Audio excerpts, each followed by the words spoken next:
بسم اللہ الرحمن الرحیم الحمد للہ وکفی وسلام علی عبادہ الذین اصطفی اما بعد اعوذ باللہ من الشیطان الرجیم بسم اللہ الرحمن الرحیم شہر رمضان الذی انزل فیہ القرآن سبحان ربک رب العزة عما یصفون وسلام علی المرسلین والحمد للہ رب العالمین اللہم صلی علی سیدنا محمد وعلی آل سیدنا محمد وبارک وسلم اللہم صلی علی سیدنا محمد وعلی آل سیدنا محمد وبارک وسلم اللہم صلی علی سیدنا محمد وعلی آل سیدنا محمد وبارک وسلم۔ رمضان المبارک کے فضائل مختلف عنوانات سے آپ سنتے رہتے ہیں۔ اکثر و بیشتر پورے ملک میں رمضان سے متعلق بیانات ہوتے رہتے ہیں۔ وہی باتیں جو آپ نے پہلے سنی ہے ان کو میں ایک نئی ترتیب سے پیش کرتا ہوں۔ اس سے آپ کو اندازہ ہوگا کہ رمضان کا یہ مہینہ در حقیقت شہر الغفران یعنی مغفرت اور بخشش کا مہینہ ہے۔ فرماتے ہیں کہ جب اللہ رب العزت نے حضرت آدم علیہ السلام کو پیدا کیا تو فرشتوں کو حکم دیا کہ اسجدوا لآدم، آدم علیہ السلام کو سجدہ کرو۔ فسجدوا الا ابلیس، سب نے سجدہ کیا سوائے ابلیس کے۔ ابا واستکبر وکان من الکافرین، اس نے انکار کیا، تکبر کیا اور وہ کافروں میں سے ہو گیا۔ اللہ رب العزت نے جب اس سے پوچھا کہ ما منعک الا تسجد، تمہیں سجدہ کرنے سے کس چیز نے روکا؟ تو اس نے جواب میں کہا کہ انا خیر منہ، میں حضرت آدم علیہ السلام سے زیادہ بہتر ہوں۔ خلقتنی من نار وخلقتہ من طین، کہ مجھے آپ نے آگ سے پیدا کیا اور اسے آپ نے مٹی سے پیدا کیا۔ اللہ رب العزت کو اس بات پر بڑا جلال آیا، اس نے فرمایا کہ فخرج منہا فإنک رجیم، فخرج منہا فإنک رجیم، تو نکل جا بے شک تو مردود ہے۔ جب شیطان کو اللہ رب العزت نے اپنے دربار سے دھتکار دیا تو کبر و حسد کی وجہ سے آدم علیہ السلام پر شیطان کو بہت غصہ آیا۔ کہنے لگا کہ میں آدم علیہ السلام اور ان کی اولاد کو بھٹکاؤں گا، ورغلاؤں گا۔ وَلَا تَجِدُ أَكْثَرَهُمْ شَاكِرِينَ، ان میں سے اکثر کو شکر گزار نہ پائیں گے، نہ شکرہ پائیں گے۔ مگر اس سرکشی کے باوجود اس نے ایک مہلت مانگی کہ خدایا مجھے قیامت تک مہلت دیجیے۔ اللہ رب العزت نے فرمایا کہ اِنَّكَ مِنَ الْمُنذِرِينَ، میں نے تمہیں مہلت ادا کر دی۔ جب مہلت مل گئی تو اس نے قسم کھائی، کہنے لگا کہ فَبِعِزَّتِكَ، اللہ مجھے آپ کی عزت کی قسم، لَأُغْوِيَنَّهُمْ أَجْمَعِينَ إِلَّا عِبَادَكَ مِنْهُمُ الْمُخْلَصِينَ۔ سورہ صاد۔ جب اس نے قسم کھا کر یہ بات کہی تو اس وقت اللہ رب العزت کی رحمت کو بھی جوش آ گیا۔ فرما کہ اگر تو نے بہکایا اور میرے بندے بہک بھی گئے تو سن، اگر گناہوں پر نادم اور شرمندہ ہو کر توبہ کریں گے تو ہم ان کے گناہوں کو معاف کر دیں گے۔ گویا ایک مقابلہ بنا حق اور باطل کا، اور مقابلہ ہوا اولاد آدم اور شیطان کا۔ جب شیطان کو مہلت مل گئی اور حضرت آدم علیہ السلام کے مقابلے میں قوت بھی مل گئی، بلکہ اللہ تبارک و تعالیٰ نے کہہ دیا کہ تجھے ایسی قوت دے دی ہے کہ 24 گھنٹے مکر و فریب کر سکو گے، نہ تجھے نیند کا تقاضا ہوگا، نہ کھانے پینے کی پریشانی، نہ کوئی حاجت اور نہ کوئی ضرورت۔ مزید برآں یہ کہ تیری اولاد بہت جلد زیادہ سے زیادہ ہو جائے گی، نیز تو ان کو نظر بھی نہ آئے گا۔ جب اس نے سنا کہ میں 24 گھنٹے بہکا سکوں گا، نظر بھی نہ آؤں گا اور میری اولاد بھی زیادہ اس کام پر ہوگی۔ تو شیطان نے کہا کہ اولاد آدم میں سے کسی کو بھی سیدھے راستے پر بالکل نہ چھوڑوں گا۔ اس پر حضرت آدم علیہ السلام نے اللہ رب العزت سے دعا کی کہ الہی مجھے اور میری اولاد کو اس کے مقابلے میں کیا نعمت دیں گے؟ اللہ رب العزت نے ارشاد فرمایا کہ جب بھی تیری اولاد میں سے کوئی بندہ اپنے کیے ہوئے گناہوں پر نادم اور شرمندہ ہوگا، میں اس کے تمام گناہوں کو معاف کر دوں گا۔ یہ ایک ایسی بات تھی جس سے شیطان تڑپ اٹھا کہ اس طرح سالوں کی میری محنت ضائع ہو جائے گی، بیکار ہو جائے گی۔ یہ بات بھی سمجھ لیجئے کہ اللہ تبارک و تعالیٰ کو شیطان سے ذاتی عداوت ہے۔ جس بندے سے ذاتی دشمنی ہوتی ہے، بندہ ذاتی دشمنی کی وجہ سے اس کو برداشت نہیں کرتا۔ اللہ تبارک و تعالیٰ کو ذاتی دشمنی کیوں؟ اس لیے کہ یہ غدار ہے۔ اس نے اللہ رب العزت کے سامنے تکبر کیا، لیکن سوال ہوتا ہے کہ ذاتی عداوت پر کوئی دلیل بھی تو ہونی چاہیے۔ تو علماء نے اس کی دلیل بھی دی ہے کہ دیکھیے کہ اللہ رب العزت نے تسمیہ یعنی کہ بسم اللہ میں ذاتی نام کے ساتھ صفاتی نام بھی استعمال فرمایا۔ چنانچہ ہم پڑھتے ہیں بسم اللہ الرحمن الرحیم، تو رحمان اور رحیم اللہ تبارک و تعالیٰ کے صفاتی نام ہے، اور اللہ تبارک و تعالیٰ کے بعد صفاتی نام تو دوسروں کے لیے بھی آئے ہیں، مثلا سمیعم بصیرہ بندے کے لیے بھی استعمال ہوا، رؤوف الرحیم نبی علیہ السلام کی بھی لیے استعمال ہوا۔ حالانکہ صفت تو اللہ تبارک و تعالیٰ کی ہے، لیکن اس کا ذاتی نام کسی کے لیے نہیں آ سکتا۔ لہذا جب شیطان کا معاملہ آیا تو اللہ رب العزت نے اپنے بندوں سے کہا کہ دیکھو، جب تمہیں اس بدبخت سے حفاظت مطلوب ہو، شیطان مردود سے تمہیں حفاظت چاہیے، تو اس کے حملے تم پر ہو رہے ہیں، تو مجھ سے پناہ میری ذاتی نام کے ساتھ مانگو۔ جیسے کسی خاص کو اپنا پرسنل موبائل نمبر دے دیتے ہیں، اور جو عام آدمی ہوتا ہے اس کو عام نمبر دیا، یا دفتر کا نمبر دے دیتے ہیں۔ تو جس کو خاص اور ذاتی نمبر دیا جاتا ہے اس سے مخصوص اور ذاتی کانٹیکٹ بھی ہوتا ہے۔ تو مخصوص نمبر ڈائل کرو گے تو ڈائریکٹ میرے ساتھ بات ہوگی۔ اسی طرح اللہ رب العزت نے تعوذ میں فقط ایک اسم ذاتی استعمال فرمایا، اور وہ ہے اعوذ باللہ من الشیطان الرجیم۔ اس میں اللہ رب العزت کا صرف ذاتی نام اس لیے ہے کہ اللہ تبارک و تعالیٰ کو اس سے ذاتی عداوت ہے، لہذا ذاتی نام کے ساتھ جب بندہ پکارے گا تو اللہ تبارک و تعالیٰ فرمائے گا کہ میرے بندے تو نے مجھے میرا ذاتی نام لے کر پکارا، میں اپنی ذاتی دشمن سے تم کو محفوظ کر دوں گا۔ اسی طرح آپ سمجھے کہ شیطان کو پیدا کرنے کی کیا حکمت ہے۔ ایک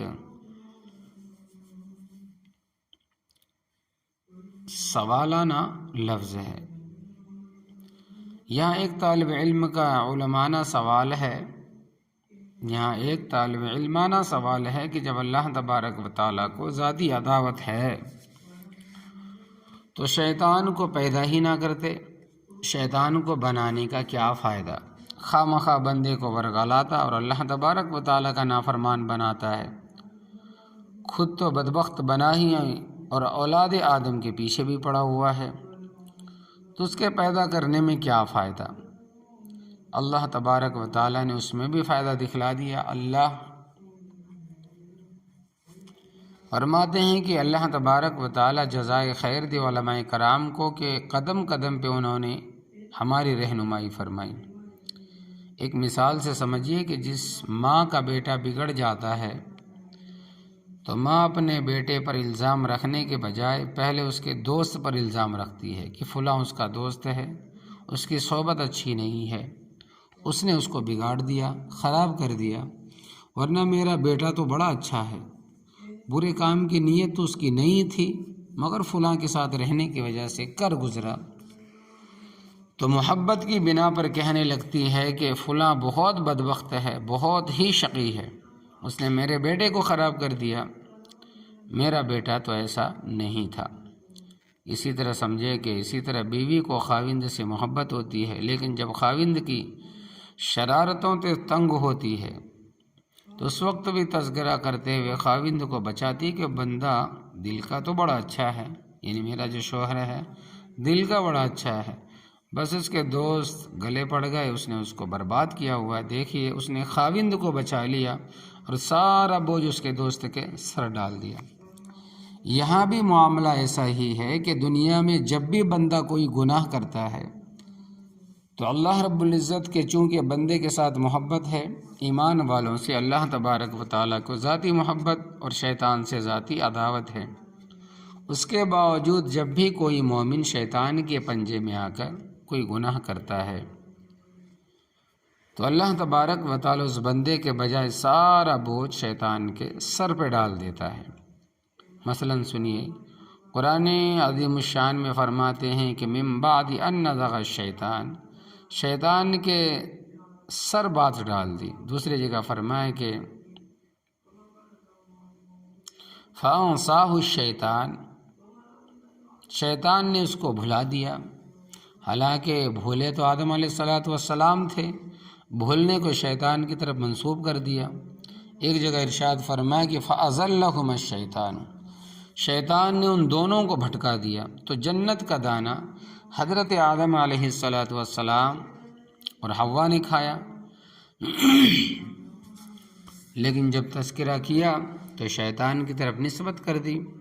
اگر شیطان نہ ہوتا اور ہم اپنی نفسانیت کی وجہ سے گناہ کرتے تو پھر مجرم بھی ہمیشہ کے لیے ہم بنتے اور ہماری طرف ہی نسبت ہوتی رہتی۔ لیکن اللہ نے ایمان والوں کے لیے آسانی کر دی کہ جب بھی غلطی ہوگی تو اللہ نے شیطان کے سر ڈال کر مومن کی بخشش کے بہانے بنا دی اور بچاؤ کی شکل نکال دی۔ دنیا کا دستور ہے کہ جب کسی سے دوستی اور اس کی کہیں لڑائی ہو جائے تو لوگ اپنے دوست کی مدد کرتے ہیں۔ حضرت موسیٰ علیہ السلام نے بھی ایسا کیا کہ ایک دفعہ دیکھا کہ اس کی قوم کے کسی انسان کو، ایک دفعہ دیکھا کہ ان کی قوم کے کسی انسان کو ایک آدمی مار رہا، یعنی فرعون کا آدمی مار رہا تھا، تو حضرت موسیٰ علیہ السلام نے اس شخص کی موافقت کی، بلکہ ایک مکہ بھی لگایا۔ فوقظہ موسیٰ فقضى علیہ، ایسا مکہ لگایا کہ اس کا کام تمام ہو گیا۔ تو یہ دنیا کا دستور ہے کہ دوست کی مدد کی جاتی ہے۔ اب شیطان انسان کو برائی کی طرف کھینچنے کے لیے ہر وقت طاق میں لگا رہتا ہے، مگر جب بندہ اللہ تبارک و تعالیٰ سے مانگتا ہے تو اللہ رب العزت ہر جہت سے اس کی مدد کرتا ہے، یعنی ہر طرف سے اللہ تبارک و تعالیٰ اپنے بندے کی مدد کرتا ہے اور شفقت و مہربانی کا معاملہ کرتا ہے۔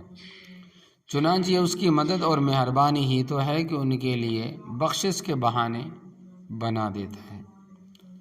اگر آپ قرآن و حدیث کو پڑھیں تو یہ نقطہ سامنے آئے گا کہ یہ مہینہ بخشش کے لیے ہی بنا ہے، رمضان کا مہینہ بخشش ہی کے لیے بنا ہے، اسی لیے اس کو شہر الغفران بھی کہا گیا۔ ایک دیہاتی آدمی میلہ دیکھنے گیا، ایک دیہاتی آدمی میلہ دیکھنے گیا، اللہ کی شان کے وہاں اس کی جیب کٹ گئی، بہت رنجیدہ، غمزدہ اور بہت پریشان تھا۔ گھر آیا تو بیوی نے پوچھا کہ سناؤ میلہ کیسا تھا؟ کہنے لگا کہ میلہ کیا تھا؟ گھر آئے تو بیوی نے پوچھا کہ بھی سناؤ میلہ کیسا تھا؟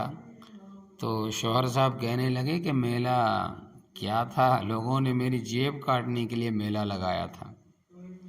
تو گویا اس کی نظر میں میلہ کا پورا مقصد صرف اور صرف اس کے جیب کو کاٹنا تھا۔ اگر احادیث کو سامنے رکھ کر غور کریں تو محسوس ہوگا کہ بالکل اسی طرح پورے رمضان کا فلسفہ نظر آتا ہے کہ اللہ تبارک و تعالیٰ نے بندے کی بخشش کا بہانہ بنایا ہوا ہے۔ بخشش کے 12 بہانے یا میں آپ کے سامنے پیش کرتا ہوں۔ 12 بہانوں میں عجیب مناسبت بھی ہے کہ سال کے 12 مہینے ہیں اور بخشش کے بھی 12، تاکہ بخشش کے ہر بہانے کے بدلے 1 مہینے کے گناہ معاف ہو جائیں۔ ایک اور نقطہ سمجھیے کہ بخشش کے بہانے اللہ پاک نے اس لیے بھی بنائے کہ اللہ تبارک و تعالیٰ نے اپنے پیارے محبوب صلی اللہ علیہ وسلم سے وعدہ فرمایا کہ وَلَسَوْفَ يُعْطِيكَ رَبُّكَ فَتَرْضَىٰ، تیرا رب تجھے اتنا عطا کرے گا کہ آپ راضی ہو جائیں گے، آپ بس کریں گے۔ اپنی زبان میں ہم اس کا ترجمہ کریں تو سمجھنے کی خاطر یوں بنے گا کہ تیرا رب تجھے اتنا عطا کرے گا کہ تو بس کرے گا۔ فترضا کا مفہوم یہی ہے کہ اتنا دے گا کہ بس کرے گا۔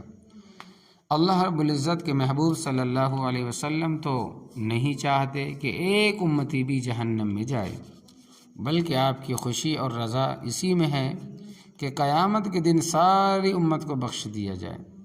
تو اللہ پاک نے اپنے محبوب کو خوش کرنے کے لیے بھی بخشش کے بہانے بنائے ہیں۔ پہلا بہانہ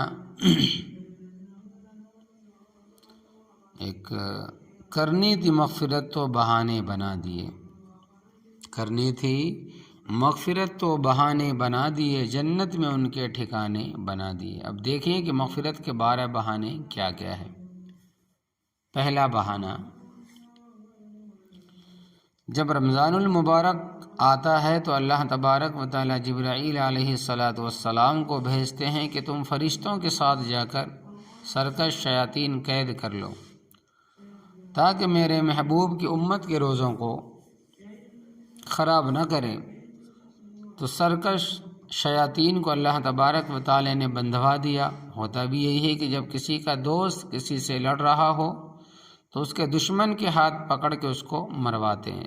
جب میں یہ حدیث پڑھتا ہوں تو مجھے یہی بات یاد آتی ہے کہ اللہ تبارک و تعالیٰ بدماش کو پکڑوا کر مرواتے ہیں اور کہتے ہیں کہ اے مومن، رمضان کے علاوہ باقی سارے مہینے تو یہ تجھے دیکھتا ہے، تو اسے نہیں دیکھتا، اور یہ ورغلاتا ہے، اب میں اس کا بندوبست کرتا ہوں، اس لیے میں فرشتوں کے ذریعہ قید کروا دیتا ہوں اور تجھے اعمال کا سنہری موقع دیتا ہوں۔ اس مہینے میں تو ایسے اعمال کر کہ اس کے جانے سے پہلے تجھے میری رضا حاصل ہو جائے۔ اب اگر شیطان کھلا ہوتا تو پتہ نہیں ہمارے روزے، تراویح، تلاوت، دیگر اعمال کو کس راستے سے ضائع اور خراب کروا دیتا۔ اس کو ایک مثال سے سمجھیے کہ جب کوئی انسان بیج لگاتا ہے تو اس میں سے کچھ پودے تو صحیح ہوتے ہیں، لیکن بعض میں وائرس آ جاتا ہے، بعض میں بیکٹیریا تک لگ جاتے ہیں۔ تو ہر ایک پودے کی ہیڈ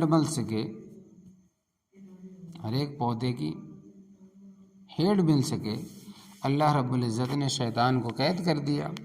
اس کا بنیادی مقصد یہ تھا کہ میرے بندو، پہلے تم 100 عمل کرتے تھے، ہو سکتا ہے کہ اجر ملنے کے قابل صرف 10 ہو، اب جب میں نے اس کو قید کروا دیا اور یہ تمہارے اعمال خراب نہیں کر سکتا، اب تمہارے 100 کے 100 عمل میں سے ہر ایک پر اجر مل جائے گا۔ عمل کا کوئی پودا شیطان خراب نہ کر سکے گا۔ تو مغفرت کا پہلا بہانہ شیطان کو کر دیا۔ دوسرا بہانہ، اللہ رب العزت نے اعمال کا اجر اور ریٹ بڑھا دیا، حالانکہ پہلے ہی سے بہت اجر دینے کا وعدہ ہے۔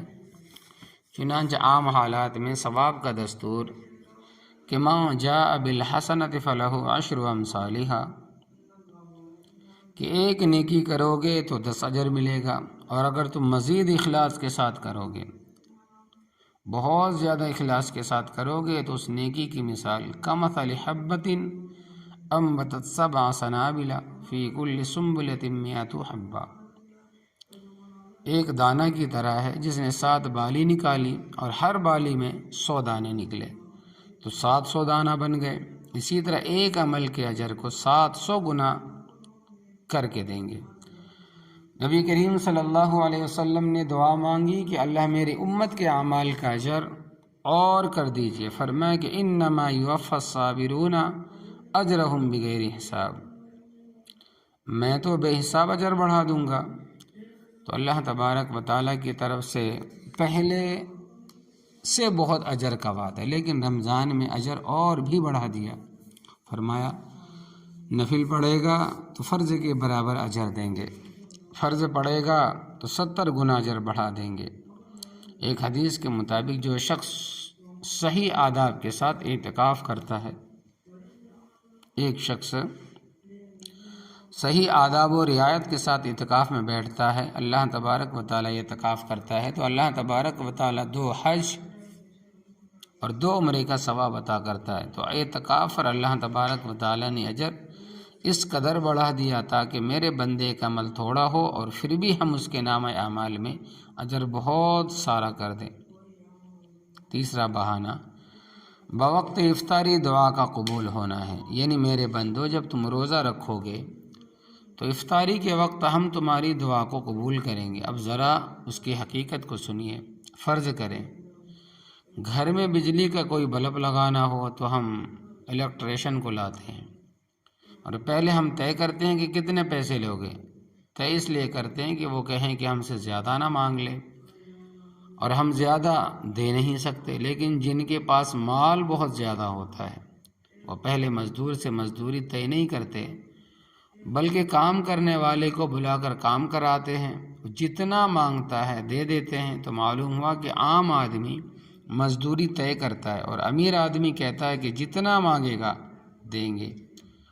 اللہ رب العزت نے بھی روزے کو ایسا ہی بنائے کہ میرے بندے تم پورے دن روزہ رکھو گے، میری خوشنودی، میری رضا اور مجھے راضی کرنے کے لیے عمل کرو گے، لہٰذا میں وہ خالق و مالک ہوں کہ اجر پہلے طے نہیں کرتا بلکہ تم جتنا مانگو گے ہم دیں گے۔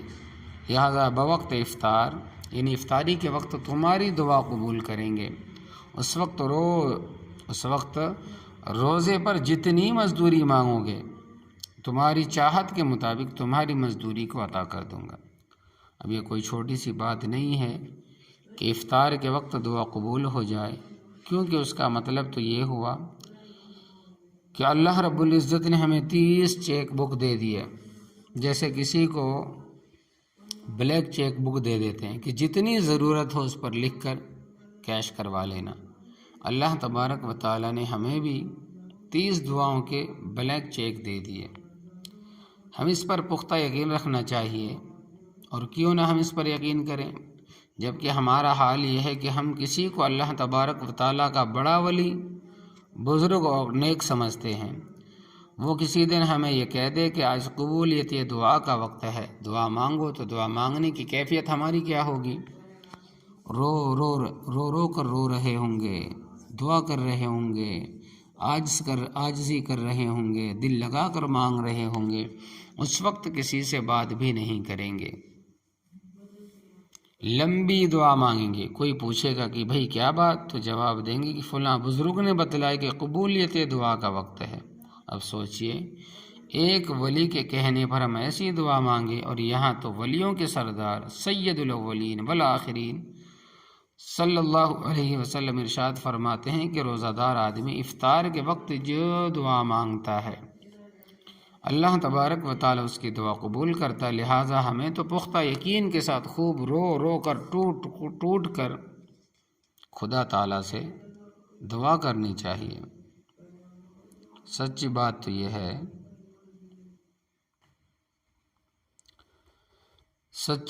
یہ ہے کہ ہم پورے سال جو دھکے کھاتے ہیں اور لوگوں کے پاس ضرورت کے لیے جاتے ہیں، اس کی کوئی ضرورت نہیں اگر ہم ان 30 دنوں میں افطاری کے وقت دل سے دعا مانگ لیں، ہماری پریشانیوں کو اللہ تبارک و تعالی حل فرما دیں گے۔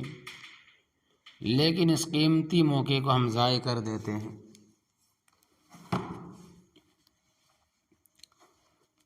لیکن ہم کس قیمتی موقع کو برباد کر دیتے ہیں۔ کتنے مرد ہیں جو انفرادی طور پر اہتمام سے دعا مانگتے ہیں، کتنی عورتیں ہیں جو گھروں میں اہتمام سے دعا مانگتی ہے، بلکہ اس وقت تو ہمیں افطاری کھانے کی پڑی رہتی ہے۔ سموسہ بنا لو، کباب بنا لو، اور اسی میں ہم اپنا قیمتی وقت ضائع کر دیتے ہیں۔ ایک حدیث پاک میں ہے کہ فی کل یوم و لیلہ دعوی مستجابہ، ہر دن اور ہر رات میں ایک دعا اللہ تبارک و تعالیٰ قبول فرما لیتے ہیں۔ ہر دن اور ہر رات میں ایک دعا اللہ تبارک و تعالیٰ قبول فرما لیتے ہیں۔ تو اس طرح تو 60 بلینک چیک بن گئے۔ اب بتلائیے کہ جس بندے کو بلینک چیک سائن کر کے دے دیے گئے ہوں، جو لکھنا ہو لکھو، اور ہم ان چیک پر مغفرت مغفرت مغفرت لکھتے جائیں، تو کہ اللہ تبارک و تعالیٰ مغفرت نہیں فرمائیں گے؟ تو یہ ہمارے اختیار میں ہے کہ ہم کتنا مانگتے ہیں، لہذا خوب دل کھول کر مانگے اور ہر چیز مانگے۔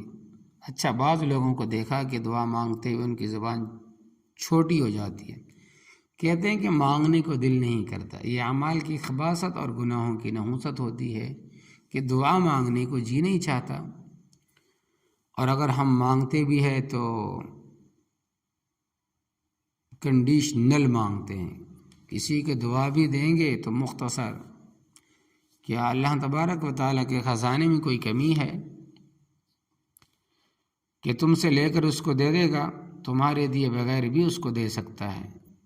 تو ہمیں مانگنا بھی نہیں آتا، اگر ہم مانگتے بھی ہیں تو مشروط مانگتے، بہت کم مانگتے ہیں، شرط لگا کے مانگتے ہیں۔ ایک مرتبہ ایک عورت آئی، خاتون آئی، کہنے لگی میں اللہ تبارک و تعالیٰ سے کچھ نہیں مانگتی، ہاں یہ کہتی ہوں کہ اللہ تبارک و تعالیٰ میری اس ایک مراد کو پورا کر دے۔ اس کو سمجھا کہ او خدا کی بندی کیا کہہ رہی ہو، کیوں بہت کچھ نہیں مانگتی؟ اللہ رب العزت تمہیں صحت نہ دے تو تمہارا کیا حال ہوگا؟ اللہ تبارک و تعالیٰ تم سے خاوند کو جدا کر دے تو کیا حال ہوگا؟ اللہ تبارک و تعالیٰ تمہاری عقل کو خراب کر دے تو کیا ہوگا؟ تمہیں اگر اللہ تبارک و تعالیٰ فاقے میں ڈال دے تو کیا ہوگا؟ اس کو سمجھا کہ اللہ پاک سے دل کھول کر مانگا کرے۔ ایک صاحب دعا مانگ رہے تھے کہ اللہ اتنے کروڑ دے دے۔ کسی نے کہا کہ اتنا مانگتے؟ اس نے کہا کہ تجھ سے تو نہیں مانگتا میں۔ اس نے کہا کہ بھائی میں تجھ سے تو نہیں مانگ رہا، اپنے اللہ سے مانگ رہا ہوں، تو کیوں پریشان ہو رہا ہے؟ اور واقعی بات صحیح ہے، میں اپنے اللہ سے مانگ رہا ہوں تو کیوں پریشان ہو رہا ہے؟ تو واقعی بات صحیح ہے کہ کہتے ہیں کہ ٹوٹے رشتے وہ جوڑ دیتا ہے، ٹوٹے رشتے وہ جوڑ دیتا ہے، بات رب پہ جو چھوڑ دیتا ہے، اس کے فضل و کرم کا کیا کہنا، اس کے فضل و کرم کا کیا کہنا، لاکھ مانگو کروڑ دیتا ہے۔ اللہ اکبر کبیرہ۔ لہذا ہم اپنے لیے ہدایت، دین پر استقامت مانگے اور قیامت تک آنے والی نسلوں کے لیے دعا مانگے۔ نبی علیہ السلام جو صادق الامین تھے، کافر بھی کہتے تھے کہ ان کی زبان سے سچ نکلتا ہے، ان کا سچا کلام ہے کہ اللہ پاک افطار کے وقت روزہ دار کی دعا قبول فرماتے ہیں۔ تو ہمارے لیے یہی تصدیق کافی ہے، یقین سے مانگیں گے تو قبولیت کے آثار اپنی آنکھوں سے دیکھیں گے۔ ہاں شرط یہ ہے کہ جو مانگنے کا طریقہ ہے اس طرح مانگ لو۔ در کریم سے بندے کو کیا نہیں ملتا، جو مانگنے کا طریقہ اس طرح مانگو، نہیں تو اس کریم رب کے دربار سے مانگنے والوں کو کیا نہیں ملتا۔ آپ نے دیکھا ہوگا کچھ نیک دل مرد یا نیک دل عورتیں ایسی ہوتی ہے کہ دور سے سائل کو آتے دیکھیں گے، مانگنے والوں کو آتے دیکھیں گے تو پہلے ہی جیب سے کچھ روپیہ نکال لیتے ہیں، سائل کو مانگنے کا موقع ہی نہیں دیتے، مانگنے سے پہلے اس کے طور طریقوں کو دیکھ کر دے دیتے ہیں، اس کو کریم کہتے ہیں۔ یعنی ایسا دینے والا جو مانگنے والے کے انداز کو دیکھ کر مانگنے سے پہلے ہی عطا کر دے، تو اللہ تبارک و تعالیٰ کریم ہے، تو ہم کیوں نہ مانگنے کا اندازہ بنائیں اور اس کے در کریم سے اپنے دامن کو بھر لیں۔ چوتھا بہانہ، مخلوق کو روزہ دار کی دعا میں لگا دیا کہ ہو سکتا ہے کہ یہ سستی کرے، کچھ نہ مانگے، بھول جائے، دنیا کے کام میں مصروف ہو کر محروم ہو جائے۔ اس لیے محرومی سے بچانے اور مغفرت پانے کے لیے بلوں کے اندر چوٹیوں، پانی کے اندر مچھلیوں اور ہوا میں پرندوں کو روزے دار بندے کی مغفرت کے لیے لگا دیا۔ یہ کیوں؟ اس لیے کہ تاکہ اگر یہ بندہ بالفرض خود عمل نہ کر سکا تو ہم ان سب کی دعاؤں کو بہانہ بنا کر اس کے گناہوں کی بخشش فرما دیں گے۔ پانچواں بہانہ، رمضان المبارک کی ہر رات میں اللہ تبارک و تعالی 10 لاکھ جہنمی جہنم سے بری کر دیتے ہیں۔ اور یہ تو سمجھانے کے لیے بتایا، ورنہ تو کس قدر معاف کیے جاتے ہیں ہمیں اس کا اندازہ ہی نہیں ہو سکتا، اس کا اندازہ نہیں ہے۔ ایک روایت کے مطابق قبیلہ بنو کلب جو ایک معروف قبیلہ تھا، جو بکریاں پالنے میں بڑا مشہور تھا، ہر ایک کے پاس 500 ہزار 10,000 بکریاں تھیں۔ جب قبیلے کی ساری بکریاں نکلتی تھی تو کتابوں میں لکھا ہے کہ 2 پہاڑوں کے درمیان جتنی بڑی وادی ہوتی تھی وہ سب بھر جاتی تھی۔ نبی علیہ الصلوۃ والسلام نے اس قبیلے کا نام لے کر فرمایا کہ 15ویں شعبان کی رات میں اللہ تبارک و تعالیٰ اس قبیلے کی بکریوں کے بالوں کے برابر جہنمیوں کو جہنم سے بری فرما دیتے ہیں۔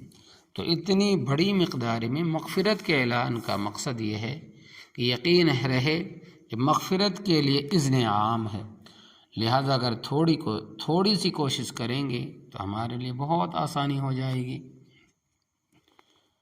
اللہ تبارک و تعالیٰ ایک فرشتے کے ذریعہ رات میں اعلان کراتے ہیں کہ میرے بندوں سے کہو حل من سائل فأعطی له، ہے کوئی سوال کرنے والا کہ میں اس کے سوال کو پورا کر دوں۔ ہم نے اپنے بچپن کے زمانے میں دیکھا کہ کوئی بندہ بیمار ہوتا تو فقط دواؤں پہ زور ہی نہیں دیا جاتا، بلکہ دعاؤں اور صدقے پر بھی زور ہوتا تھا۔ چنانچہ ہم دیکھتے تھے کہ بہن اپنے بھائی کو لے کر مسجد کے دروازوں پر کھڑی ہو جاتی، اور جب نمازی مسجد سے نکلتا تو کہتی میرے بھائی کو دم کر دو، یہ بیمار ہے۔ نیز جب کوئی بیمار ہوتا تو گھر والے 5-10 روپے کے چٹھی بنوا لیتے اور محلے کے بچوں کو بلواتے اور بیمار بچوں سے کہتے کہ تم تقسیم کر دو، بچے خوش ہو کر دعا دیں گے، اس سے بھی تمہیں شفا مل جائے گی۔ خود اپنے گھر کا حال یہی تھا کہ جب ہم فرماتے ہیں کہ دوسری تیسری کلاس میں پڑھتے تھے تو گھر میں کوئی بیمار پڑتا تو امی اشارہ کرتی کہ تم بچوں کو بلاؤ۔ ہم دروازے پر کھڑے ہو کر دوستوں کا آواز لگا لیتے کہ بھائی آؤ یہاں پیسے بٹیں گے، اور آواز لگاتے بھی ہیں، ابھی بھی ہے تقریباً کچھ شہر ایسے ہیں پنجاب کے اندر، آپ دیکھیں جا کر کہ شام کو مغرب کے بعد آواز لگاتے ہیں کہ بچوں چجی لے جاؤ، بچوں چجی لے جاؤ، بچوں چجی سے لے جاؤ۔ تو فرماتے ہیں کہ تھوڑی دیر میں ہر گھر سے بچے جلدی آ جاتے ہیں، اور وہ بیمار بچوں کو پیسے دے دیتا یا پھر مٹھائی دے دیتا۔ انڈر لائن آئیڈیل یہ ہوتا تھا کہ ان بچوں کی معصوم دعاؤں سے اللہ تبارک و تعالیٰ اس بیماری کو دور فرما دے گا۔ مجھے اب بھی یاد آتا ہے کہ جب بھی کسی گھر سے اعلان ہوتا تو بچوں کا پکا یقین ہوتا تھا کہ وہاں جائیں گے تو لازمی طور پر پیسے بٹیں گے یا پھر مٹھائی ملے گی۔ بچپن کی وہ بات کبھی بھی یاد آتی ہے۔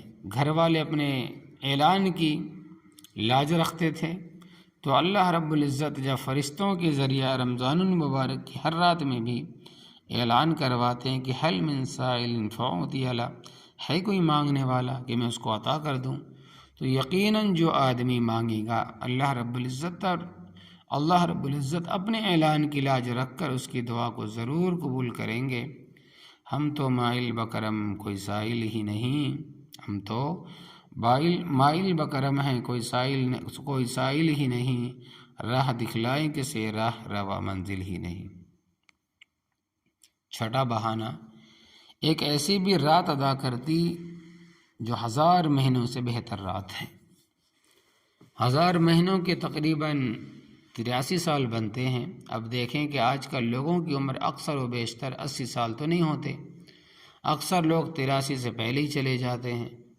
لہذا اگر کسی کو ایک لیلۃ القدر کی عبادت نصیب ہو جائے تو اللہ رب العزت کی طرف سے گویا پوری زندگی عبادت کا ثواب اس کو حاصل ہو گیا، اور پوری زندگی کی محنت اس کو ایک رات میں مل گئی۔ اب یہاں یہ سوال پیدا ہوتا ہے کہ ہم لیلۃ القدر میں عبادت کیسے کریں؟ تو وہ بھی بتا دیا مثلاً. یہ تو نہ کہا کہ متعین طور پر کون سی رات ہے، یہ اس لیے کہ اگر متعین کر کے بتلا دیتے تو بہت سے لوگ باقی سال سوئے رہتے، لیلۃ القدر میں ہی دعا مانگ لیں گے. اور بعض ایسے بھی ہوں گے کہ جب لیلۃ القدر آئے گی تو کہیں گے رات تو کافی لمبی ہے، لہٰذا جو قبولیت دعا کا وقت ہوگا اس وقت مانگ لیں گے. اور جب قبولیت کا وقت شروع ہوگا تو لوٹا لے کر وضو کرنے جا رہے ہوں گے تو اللہ رب العزت نے مہربانی فرما کر اس رات کو مخفی رکھا، چھپا کر رکھا. ہاں اتنا بتا دیا کہ سال میں کوئی رات ہوتی ہے، مگر زیادہ گمان یہ ہے کہ وہ رمضان کی رات ہوگی. رمضان میں بھی اخیر عشرے کی رات ہوگی، اخیر عشرے میں بھی طاق رات ہوگی. تو اشارہ بتا دیے گئے اور فرمایا کہ دیکھو جب بھی وہ رات ہوتی ہے تو وہ خاص رحمتوں کے نزول کی ہوتی ہے، جس میں حضرت جبرائیل علیہ السلام نیچے اترتے ہیں، لیکن 10 بجے اتریں یا 12 بجے یا 2 بجے اترے یہ کسی کو نہیں معلوم. لیکن ہاں جب بھی ان رحمتوں کا نزول ہوتا ہے یہ حتی مطلع الفجر، وہ طلوع فجر تک باقی رہتی ہے. اس کا مطلب یہ ہے جو آدمی سحری میں ذرا جلدی اٹھ جائے اور سحری کر کے آخری آدھا گھنٹہ 1 گھنٹہ عبادت میں گزارے تو یقین سے کہا جا سکتا ہے کہ ہمیں اللہ تبارک و تعالی لیلۃ القدر میں عبادت کا ثواب عطا فرما دیں گے.